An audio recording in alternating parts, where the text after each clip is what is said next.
আসসালামু আলাইকুম, কি অবস্থা সবার? আশা করি সবাই অনেক বেশি ভালো আছো। তো আগামীকালকে তোমাদের কুমিল্লা বিশ্ববিদ্যালয়ে ভর্তি পরীক্ষা অনুষ্ঠিত হবে। তো তোমরা যারা কুমিল্লাতে ভর্তি পরীক্ষা দিবা তারা অনেক টেনশনে কাজ করছে এখন। আসলেই অনেকগুলো পরীক্ষা হয়ে গেছে, কারো চান্স হয়েছে, কারো হয় নাই। এটা হয়তো অনেকের লাস্ট পরীক্ষা। তো এখানে আমাদের বেশ কিছু ট্রিক্স তোমাদের অবলম্বন করতে হবে এবং শেষ দিন তোমরা কিভাবে প্রস্তুতি নিবা সেটা নিয়ে কথা বলবো এই ভিডিওতে। তো অবশ্যই ভিডিওর সময় দেখবা, আশা করা যায় শেষ দিনের এবং তোমাদের এক্সাম হলের স্ট্র্যাটেজি নিয়ে এখানে একটা ধারণা পেয়ে যাবা। তো প্রথম কথা আসো, আমাদের যেহেতু আজকে শেষ দিন, তো শেষ দিনের জন্য আমাদের প্রস্তুতিটা কিভাবে নেওয়া উচিত। তো লাস্ট দিন তোমরা অনেকে হয়তো দূরে দূরে যাইতেছো, তোমাদের ভ্রমণ করার জন্য হয়তো জার্নি করা লাগতে পারে। তো তবু এইটা মাথায় রাখবা যে এখানে কিন্তু থিওরি বেস প্রশ্নগুলো বেশি এসে থাকে। তো থিওরি যে প্রশ্নগুলো আছে, যে গুরুত্বপূর্ণ যে থিওরিগুলো আছে, এইগুলো একটু রিভিশন দেওয়ার চেষ্টা করো ভাই। ঠিক আছে, আমরা কিন্তু থিওরি প্রশ্নগুলো বা ইজি প্রশ্নগুলো বেশি বেশি ভুল করার চেষ্টা করি। ঠিক আছে, তো যেমন আমাদের ফিজিক্সের ক্ষেত্রে, তো ফিজিক্সের ক্ষেত্রে তুমি কি করো, ফিজিক্সের ক্ষেত্রে যে সূত্রগুলো আছে, মাত্রাগুলো আছে, এছাড়া যে আমাদের সম্পর্ক যেগুলো আছে, এই টাইপের প্রশ্নগুলো তুমি এখন বেশি বেশি দেখো। এছাড়া যে সূত্র রিলেটেড কিছু ম্যাথগুলা, গাণিতিক প্রশ্নগুলা, বিগত অবস্থায় কোশ্চেনগুলা, সেগুলো এখন আজকে দেখে যাও। ঠিক আছে, আজকের কাজ কি করো, কোশ্চেন ব্যাংকটা একটু ভালো মতো অ্যানালাইসিস করো, কোশ্চেন ব্যাংক থেকে একটু ভালো মতো অ্যানালাইসিস করো। এখানকার যে ইম্পর্টেন্ট টপিকগুলো সেগুলো তুমি বারবার পড়ার চেষ্টা করো, এক্সট্রা কিছু পড়ার দরকার নেই। কারণ আজকে যদি তুমি এক্সট্রা বেশি প্রেশার নিতে যাও, তাহলে তোমার কিন্তু পূর্বের যে পড়াগুলো সেগুলো তোমার কিন্তু মাথা থেকে আউট হয়ে যাবে। তো চেষ্টা করবা তুমি এতদিন যা পড়ছো, যদি তোমার কোনো শর্ট নোট থাকে রিভিশনের জন্য, সেটা থাকলে তো খুবই বেটার, তাহলে তুমি সেটা রিভিশন দাও।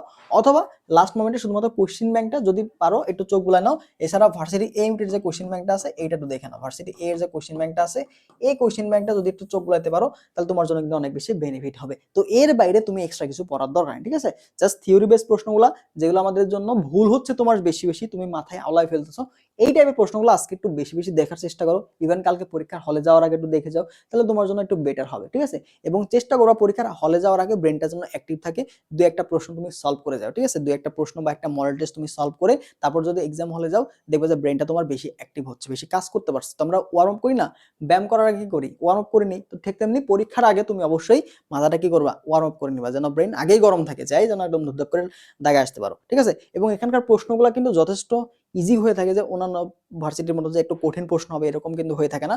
আমরা বিগত বছরের প্রশ্ন দেখি, এখন এই বছর কি করবে সেটা তো বলা যাচ্ছে না। তো বিগত বছরের মতো যদি করে প্রশ্ন, যদি প্যাটার্ন চেঞ্জ না করে, তাহলে অবশ্যই প্রশ্ন তোমাদের সহজ হবে। এবং তুমি যেগুলো পড়ছো সেখান থেকে কিন্তু ম্যাক্সিমাম প্রশ্ন তোমার থাকবে। জাস্ট ঠান্ডা মাথায় সহজ প্রশ্নগুলো যেগুলো তুমি পারতেছো সেগুলো তুমি দাগাই ভাই, তাহলে এখানে চান্স হয়ে যাবে। ঠিক আছে, তো এখানে চান্স হয়ে যাবে কয়টা দাগানো সেফ। তো তুমি এখানে চেষ্টা করবে 65 থেকে 70টা মিনিমাম দাগানো। ঠিক আছে, 65 থেকে 70 এই মার্কটা অবশ্যই মাথায় রাখার চেষ্টা করবা, কারণ এটা তোমার জন্য সেফ জোন। বলা যায় না, যদি প্রশ্ন সহজ হলো, এখানে হয়তো অনেক ভালো পরীক্ষা দিল, সবার মার্ক হলো 65 প্লাস, তখন তুমি কি করবা? তো 60 প্লাস জায়গায় আসলে রিস্ক হয়ে যায়। তো 65 থেকে 70 এই মার্কটা তোমার মোটামুটি এটা সেফ জোন বলা যায়। ঠিক আছে, তো এই মার্কটা তুমি রাখার চেষ্টা করবা। ঠিক আছে, তো এবার আসো এক্সাম হল স্ট্র্যাটেজি নিয়ে কথা বলি। তো এক্সাম হলে কি করবা? তো এক্সাম হলে দেখো অনেকে তোমরা প্যানিক হয়ে যাও, যে ভাইয়া অনেক টেনশন কাজ করে। তো টেনশন কাজ করলে কিন্তু এটা তোমার জন্য অনেক বেশি বিপদ বয়ে নিয়ে আসবে। কারণ তুমি যদি নার্ভটা কন্ট্রোল করতে না পারো, তোমার যদি টেনশন কাজ করে, তুমি যদি ওভার প্যানিক হয়ে যাও, তাহলে কিন্তু এখানে তোমার জানার জিনিস তুমি ভুল করে আসবা। তো অবশ্যই কি করবা, এক্সাইটেড হওয়া যাবে না। ঠিক আছে, পরীক্ষার হলে তুমি যেন এক্সাইটেড না হও, তোমার যেন প্যানিক অ্যাটাক না আসে, এটা তুমি সবসময় মাথায় রাখবা। যে পরীক্ষা তুমি দিচ্ছ, প্রিপারেশন তুমি নিয়ে আসছো, ইনশাল্লাহ ভালো একটা প্রস্তুতি তোমার আছে, তো অবশ্যই তুমি ভালো করবা। ঠিক আছে, তো প্রস্তুতি যদি নিজের উপরে কনফিডেন্স থাকে, তো অবশ্যই তুমি এখানে কিন্তু ভালো পরীক্ষা দিবা।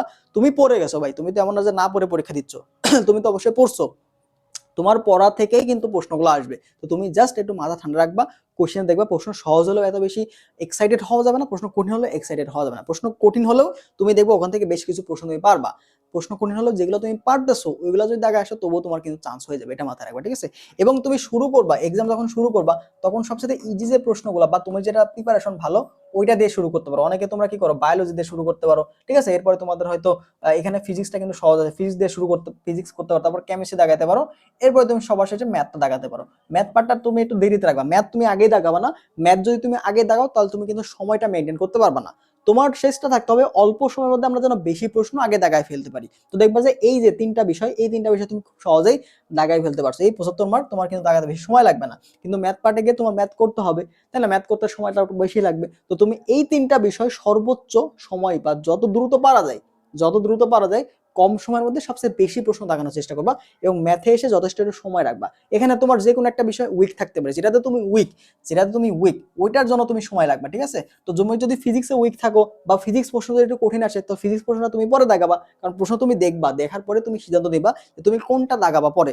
তোমার জন্য যদি ম্যাথটা সহজ আসে, তুমি ম্যাথটা দাগায় ফেলো, তাই না? তো ম্যাথ দাগায় ফেলবা, ফিজিক্স যদি তোমার কঠিন আছে তুমি ফিজিক্স যদি পারতেছো না, অনেকে তুমি বাংলা ইংলিশ দাগবা, অনেকে বাংলা ইংলিশ দাগাবা। তো বাংলা ইংলিশ তোমার যদি কমন পড়ে যায় তো তুমি কি অবশ্যই এটা আগে দাগায় ফেলবা, তাই না? তুমি বায়োলজি দাগাইলা, বাংলা ইংলিশ দাগাইলা, এরপরে তুমি কেমিস্ট্রি দাগাইলা, যদি ফিজিক্স তোমার কাছে কঠিন লাগে বা কেমিস্ট্রি যদি তোমার কঠিন লাগে সেটা তুমি শেষে দাগাইলা। অর্থাৎ যেটা তোমার কাছে কঠিন লাগতেছে প্রশ্ন, তুমি মনে করছো অনেকগুলো আমি পারবো পারবো না, সময় বেশি লাগবে, তো সেই প্রশ্ন তুমি সাইডে রেখে বাকি যে 3টা বিষয় আছে ওই 3টা বিষয় তুমি খুব সহজে আগে দাগাই নিবা। দাগাই নেওয়ার পরে যে তোমার এক্সট্রা যে সময়টা থাকবে ওই সময়টা তুমি কিন্তু ওখানে ইজিলি দিতে পারবা। ঠিক আছে, এইটা একটু মাথায় রাখা চেষ্টা করো, এই স্ট্র্যাটেজিগুলো এগুলো তোমাকে কিন্তু অনেক বেশি হেল্প করবে। তো সব জাগানো যাবে না। ঠিক আছে, আরেকটা বিষয়, পরীক্ষার হলে তোমরা কি করো যে সব জায়গাতে চলে যাও, ভাই আমি সব জায়গাবো, সব জায়গালে মনে হয় এখানে কাজ হয়ে যাবে। দেখো সব জায়গালে কি হবে, তুমি যখন একটা ভুল দাগাবা, প্রত্যেকটা ভুলের জন্য তোমার কি 0.25 করে কেটে নিচ্ছে না, তোমার প্রত্যেকটা ভুলের জন্য 0.25 করে কেটে নিচ্ছে, আলটিমেটলি তোমার কি লস। তুমি যতটুকু পারবা, যা পারবা সব দাগাবা না। ঠিক আছে, সব দাগানো যাবে না, সব দাগাবে না, বোঝা গেল? সব দাগানো কখনোই যাবে না। তুমি যদি সব দাগায় না, তুমি যদি পারো সেক্ষেত্রে দাগাও, আন্দাজে দাগায় লাভ কি, আন্দাজে দাগালে তোমার 0.25 করে কেটে যাবে। তুমি যখনই দেখবা যে তোমার হচ্ছে 65 থেকে 70টা হয়ে গেছে, 65 থেকে 70টা হয়ে গেছে, তো তুমি কেন রিস্ক নিবা? তুমি তোমার কিন্তু অলরেডি চান্স হয়ে গেছে, তোমার অলরেডি চান্স হয়ে গেছে। তো তুমি যদি বাকি 30টা আন্দাজে দাগায় আসো, তোমার কি মার্কেটে নেবেন এখান থেকে? তো তুমি কি 70টা হয়ে গেলে সর্বোচ্চ 4 থেকে 5টা তুমি রিস্ক নিতে পারো, যেখানে 50-50 আছে বা 70% তুমি জানো। আর ভর্তি পরীক্ষা দেখতেছো তো 2-3 মার্ক এমনিতে গায়েব হয়ে যাচ্ছে, এরকম তো হইতে পারে, তাই না? তো অবশ্যই রিস্ক নেওয়া যাবে না, এখানে নেগেটিভ মার্কিং যেন কম আসে এটা সবসময় খেয়াল রাখবা। তুমি শিওর না হয়ে কখনোই প্রশ্ন দাগাবে না, শিওর না হয়ে কখনোই দাগাবে না, আন্দাজে দাগাসলে ভাই তোমার বিপদ। অনেকে নেগেটিভ মার্কিং জন্য 0.25 এর জন্য তোমার কিন্তু চান্স হবে না। 0.25 এটাও কিন্তু তোমার জন্য অনেক বেশি ইম্পর্টেন্ট, এই মার্কেও তোমার দেখবে পজিশন কত পিছিয়ে চলে যায়, তো এটা অবশ্যই খেয়াল রাখবা। ঠিক আছে, নেগেটিভ মার্কিং অবশ্যই কন্ট্রোল করার চেষ্টা করবা, আন্দাজে দাগাইছে তোমার কোনো লাভ নাই। যদি শিওর এমন হয় যে তুমি 50টাও পারতেছো না, সেক্ষেত্রে তুমি দাগাও। বাট তোমার যখন 60+ হয়ে যাচ্ছে, তুমি যখন 60+ কারেক্ট করে ফেলছো, তুমি বুঝতেছো যে আমার 60+টা হচ্ছে, তখন তুমি কিন্তু রিস্ক নেওয়া থাকে তোমার জন্য বিরত থাকতে হবে, আন্দাজে দাগানো থেকে বিরত থাকতে হবে। অবশ্যই যেগুলো তুমি মোটামুটি পারতেছো, 4টা অপশন আছে, 4টার মধ্যে তুমি মনে করো এ বি সি ডি, তো অলরেডি 2টা তুমি বাদ দিয়ে দিছো, তাহলে এ আর বি এর মধ্যে অপশন হতে পারে, তখন তুমি একটু চিন্তা ভাবনা করে এরকম প্রশ্ন হয়তো তুমি 2 থেকে 3টা তুমি দাগাইতে পারো, তো এর বেশি তোমার রিস্ক নেওয়া যাবে না। ঠিক আছে, 4টা প্রশ্ন পর্যন্ত তুমি ভুল করতে পারো, 4 × 0, তো তোমার 1 মার্ক কাটা যাবে, তো 4টা পর্যন্ত তুমি ভুল করার রিস্ক নিতে পারো, বাট এখানে এর বেশি কিন্তু নেওয়া যাবে না। আন্দাজে লাগায় লাভ নাই, যদি তুমি দেখো 60+ হচ্ছে, তখন তুমি 50-80 বা 70% যেগুলো পারো সেই প্রশ্নগুলো শুধুমাত্র দাগাবা, এটা কিন্তু ভাই তোমাকে অনেক বেশি কাজে দিবে। ঠিক আছে, এবং এই যে এই ভুলটা তোমরা বেশিরভাগ করে আসো, তোমাদের হাতে কামড়াই, মানে সবগুলা তোমরা লাগায় চলে আসো, দিন শেষে কি হয়, চান্সটা মিস যায়। ঠিক আছে, তো 0.25, 0.5 এই মার্কগুলো ভাই অনেক বেশি দামি, যারা এই 0.25 এর জন্য চান্স পাচ্ছে না এরাই কিন্তু এই মর্মটা বোঝে। 1 মার্ক তো সেটা অনেক দূরে, মানে তোমার অ্যাডমিশনে 1 মার্ক অনেক দূরে, 0.25 তো পজিশন তোমার দেখা যায় 10-12টা পিছায় যাচ্ছে, আর একে তো কয়েকশো পিছায় যায়।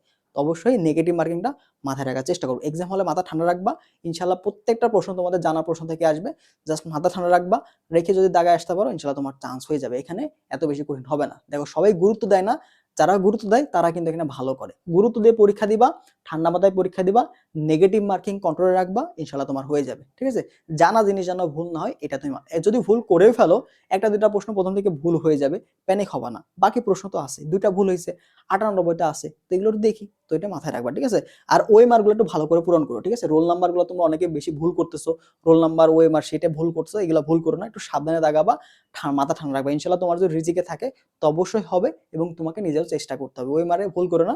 যদি 2-1টা ভুল হয়ে যায়, অনেকে তোমরা ফিজিক্স জায়গায় ম্যাথ দাগায় ফেলো, ম্যাথে দাগায় এরকম, ওই যে ঐচ্ছিক পার্টটা কিন্তু ইম্পর্টেন্ট, ঐচ্ছিক তুমি কি দাগাচ্ছ ওইটা কিন্তু ওখানে হয়তো পূরণ করতে হয়, তো ওখানে একটু ভালো করে দেখে নিবা। ঠিক আছে, এই বিষয়গুলো একটু খেয়াল রাখবা, ওই মার্কশিটটা খেয়াল রাখবা যেন ভুল না হয়। ঠিক আছে, শিক্ষার তোমাদের টিচাররা বলে দিবে, তো ওখানে এইভাবে তোমরা অবশ্যই পূরণ করে ফেলবা। যদি কোনো প্রবলেম হয়ে যায় সেটা সাথে সাথে তুমি টিচারকে জানাই দিবা, তাহলে হয়তো তোমার পদক্ষেপ নিবে। যদি ওই মারে ভুল হয়ে যায় সাথে সাথে স্যারকে রিকোয়েস্ট করবা, হয়তো স্যাররা চেঞ্জ করে দিবে। ঠিক আছে, এই কাজটা তুমি করবা। আর পরীক্ষার হলে একটু আগে যাওয়ার চেষ্টা করো, রাস্তায় অনেক জ্যামজট থাকে, তো একটু আগে গেলে তোমার মাথাটা তুমি একটু রিল্যাক্স থাকতে পারবা। ওকে, এই কাজগুলো করো। তো পরীক্ষার হলে ইনশাল্লাহ মাথা ঠান্ডা রাখবা, সবার জন্য দোয়া থাকবে যে তোমরা সবাই যেন একটু অ্যাটলিস্ট এখানে একটা ভালো পজিশনে চান্স পাও। ঠিক আছে, তো সবার জন্য দোয়া থাকবে, আমার জন্য দোয়া করবা। এছাড়া তোমরা যারা গুচ্ছ প্রস্তুতি নিচ্ছ, যারা গুচ্ছে পরীক্ষা দিবা, তাদের জন্য কিন্তু আমাদের গুচ্ছের 2টা কোর্স রানিং আছে, তোমরা চাইলে কুমিল্লার পরে এসে এগুলোতে ভর্তি হতে পারো। ঠিক আছে, তো আমাদের এক্সাম ব্যাচটা আছে, এছাড়া গুচ্ছ ক এমসিকিউ বুস্টার কোর্স আছে, ডিটেলসটা আমি কমেন্ট বক্সে দিয়ে দিব, ওয়েবসাইট লিংকটা, সেখান থেকে তুমি ডিটেলসটা দেখে নিও। ঠিক আছে, তো সবার জন্য শুভকামনা থাকবে আরেকবার। তো সবাই ভালো করে পরীক্ষা দেওয়া, ইনশাল্লাহ ভালো একটা রেজাল্ট পাবা। আল্লাহ হাফেজ।